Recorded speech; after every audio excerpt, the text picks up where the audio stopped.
Welcome to Faces of Abortion. I'm your host, Molly White. Faces of Abortion is the only television program of its kind that deals with the painful truth of abortion. You will hear powerful testimonies from women and men who've experienced abortion and the devastation that it brought into their life. You will hear the truth about abortion from scientific and legal evidence that you may have never known. You will also be given practical steps that you can take to help end abortion in America. And if you're hurting from abortion, we want you to know that Jesus saves and He forgives and He heals. We also have a 1-800 helpline number that you can call and talk to a caring person on the other end who will listen to you, pray for you, and help you find an abortion recovery group in your area to help you heal from abortion. So it just overwhelmed me. And I thought the only way to escape the pain was to take my life. I had a fear that I wouldn't be able to have my own children. It brings heartache. It brings hurt. And I knew they were tearing my baby apart. I remember the cold feeling of the room. I remember laying there and I just said to myself that I will never forgive myself for what I'm doing. I believe that my life was spared that night just so that I could be here right now and say abortion hurts women.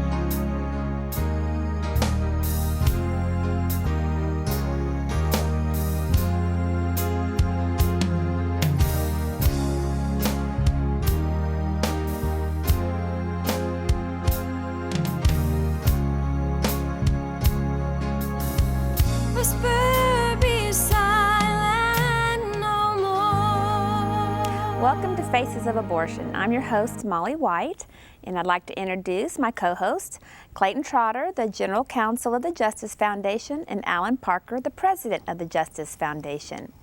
Molly, this week we're going to be very privileged and honored to hear from Donna about her abortion in some of the most revealing and personal words that I've heard in a long time. We're also going to have in our studio Millie and Tracy and Denise, who all work on our helpline, and Millie's the coordinator of it, and the other two are volunteers. They're some of the people that our audience can call and ask for help every week, and we're so happy to have them on the program with us. That's right, Alan. And now you're going to listen to Donna's testimony in her own words.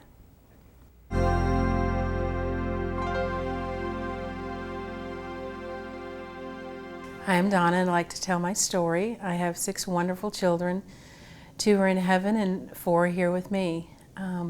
My story started when I was 16. I was involved in relationships, seeking love from men, and hoping that if I gave sex that I would get their love. Now I understand that sometimes women give sex to give love and men give love to get sex, and I'm starting to understand that now. But when I was 16, I found myself in this relationship, found myself pregnant, and knew I couldn't tell my parents. It was a mixed race relationship, and I had a military father, and I was raised in a Catholic home. But I didn't live the way my parents thought I lived. They didn't know anything about this, and I went and had an abortion. This young man's family helped me, and I kept it a secret. And I thought after the abortion was over that it would be over. I would never have to worry about it again, and that it would be something I could hide and bury deep inside me, you know, as part of my past. And that relationship dissolved after that. That boy wanted nothing to do with me. And then I was about 17, and I was in another relationship, hoping this one would be the one. I thought this person I really loved, and I thought he loved me, and I was pregnant again. And I struggled because I wanted to keep it because I thought it would make him love me and we'd have a marriage and have a child. But that's not what he wanted, and I gave in and had an abortion. I did tell my parents about this one. Until this day, they've kept completely silent about it. And I have too, and I hope that will come in time that I can talk to them. But after that second abortion, I did the same thing. I stuffed it deeper inside, and I hoped that it would go away. I experienced some depression then, and kind of got through that. And then I met a man who is now my husband. We've been married 20 years, and we have 4 children here with us. And I was not saved yet, but it was coming soon. But I felt God's hand on me. I knew He had a purpose for my life then. And when I was 17, I got saved, and then we got married. And he was 25, and he was saved. And I just thought, now life's the way it should be. I got what I always wanted. I'm married. I have security, and I won't have to worry. I hardly even thought about the abortions then. But then when we decided to start having kids, those abortions kept creeping back into my mind, and I was very tormented by them, wondering if I'd have a healthy child, if I deserved a healthy child. And so when I was 19, I had a baby, our son Jonathan. He's 18 now. And we had been married 2 or 3 more years, and I had a little girl, and I still was tormented. But I thought that stuff should go away. They told me at the abortion clinic, it's a procedure, and it won't last long. You'll be fine after this. They told me that with both of them. And but something was deep inside of me really, really hurting. And after we had had 3 children, I went into a very deep depression, and we didn't know why. I'd sought treatment. I was at a Christian psychiatric facility, but they never really touched. They knew I had had the abortions. I was honest about it, but they didn't touch on them, maybe 5 minutes. And I really wasn't getting any better, so I went home and I attempted suicide in my basement. And went back to a psychiatric hospital, a different one this time. It was a secular one, but they didn't touch on it much either. So when I was in aftercare after all of that, trying to get better, I was diagnosed manic depressive, but I still knew there was something deep inside that just wasn't right. I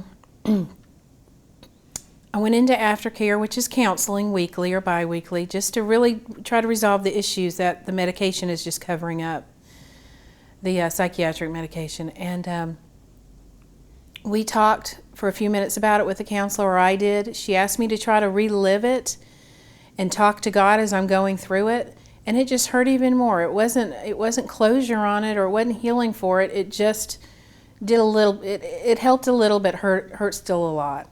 And so I thought, well, I'm just not going to get any help for that. I'm going to have to try to stuff it deeper and try to forget about it. I know I'm forgiven for it. I knew when I accepted Jesus Christ as my Savior, I was forgiven for it. But why was I still hurting?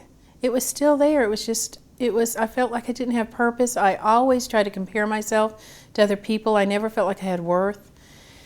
And when I was about 37, we moved from where we lived before, and we moved in this area I live now. And I met a woman who had shared with me she had had an abortion. And actually, we bought their home from them. And she invited me. Well, no, she told me about the Crisis Pregnancy Center in our area, and I told her I wanted to volunteer there. And so I tried to, and they said, well, if you haven't gone through a Bible study, we'd really like you to go through it. And I said, okay, I will. So the person who we bought our house from happened to call me. She was the one hosting the Bible study. She was going to be our leader. I was like, oh my God, you've moved me here for a reason. There is a purpose for my life, and you're going to use me, not based on my worth, but what you believe in me. And so I went through Forgiven and Set Free, a fantastic Bible study.